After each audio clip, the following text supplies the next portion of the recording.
We try to save our streets one neighborhood at a time, with people helping themselves. There's a group patrolling right now as we speak, trying to reduce violence and make a difference. Could this work for your neighborhood too? The Safety Ambassadors are what they call themselves. It's a group of men brought together for a common goal: protecting the residents of their neighborhood. We're going to take you to this particular neighborhood, which is FIshtown, this morning. And so this group of men patrols the neighborhood and helps calm the fears of its business owners and all of the residents, really. So could this work in other neighborhoods? Let's meet them. Shayna is there with them. Good morning. Hi, good morning. Yeah, this is such a cool opportunity, of course, because it's all about making sure that the neighborhood is safe, that people feel safe here, the businesses, as you mentioned, all those very important things that we rely on to feel safe where we live and where we work. And I'm joined now by Mark Colazzo, who's the executive director of the FIshtown District. Good morning. Good morning, Shayna. How are you? Thanks Fantastic. For being here. Oh, thank you. Thank you for being here. So there's a lot to talk about here because the safety ambassadors are sort of your brainchild, correct? Talk to me about that. It was always something we wanted to do. They were almost like concierges. We want community helping community. So it's not a security squad, it's a help squad.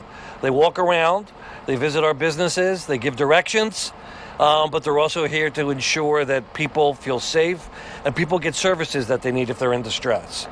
So this, as you mentioned, not security, safety ambassadors. So they're not armed. Talk to me about their role in that. What do they carry on them if they have anything on them? Well, they have their phones, and part of their job is to document graffiti, quality of life issues, send them to me, and they have Narcan.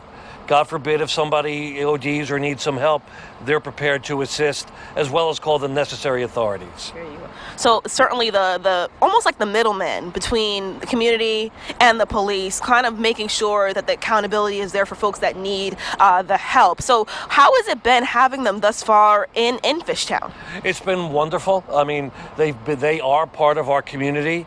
The best thing, I saw a Twitter post the other day where someone said I got to speak to the ambassadors, and they gave off such a great vibe. They're friendly, they're caring, and I was with them the other day when they helped someone who was just needed somewhere to go, and they were able to get them services.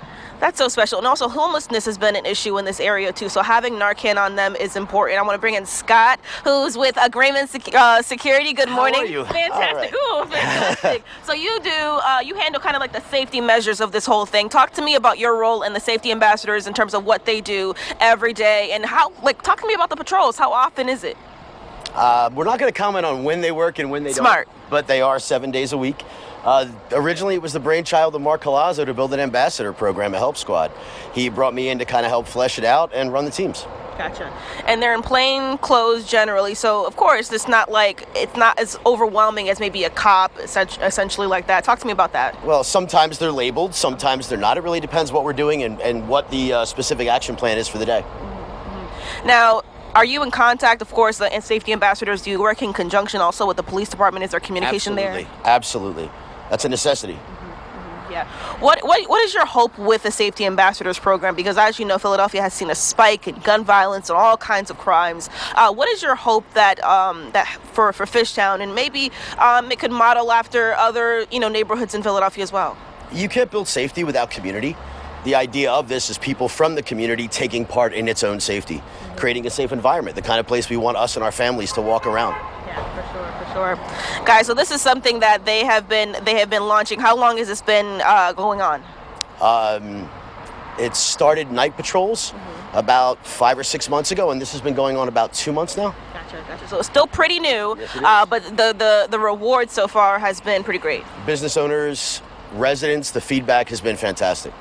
There you go. All right, so safety ambassadors, they are here, guys, in FIshtown. It's just one more way that folks are coming together to keep the community safe. And like I said, they are not armed. They come with their cell phones to document things. They come with Narcan for those that may need it in a life or death situation. But it's certainly one more thing that's on hand to help us save our streets, as we like to say on Fox 29. So, guys, it's something that's great happening right here in FIshtown.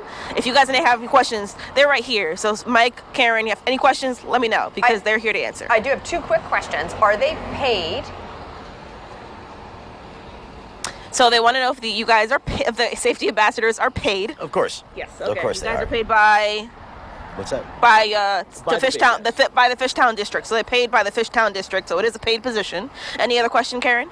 That's great to know. That's interesting to have like their own. I just love the ownership of the community where people. So that's maybe that'll spread to other areas. That makes such great sense. That's really a great idea. Yeah. Shana, great job out there. And you said you had 2 questions. And one quick question: are you guys also looking? I blanked on the other one. But how many people there were? How many people are there? We definitely are. Anyone with relevant, qualified experience and a genuine desire to help make a change, absolutely, we're looking. So they're constantly looking for people. And what was that last question? How many do they have? How many people are there? Yeah. Again, I'm going to keep that to a no comment for their safety and for our procedures. Okay. Makes sense. Makes sense. It's all about the safety, right?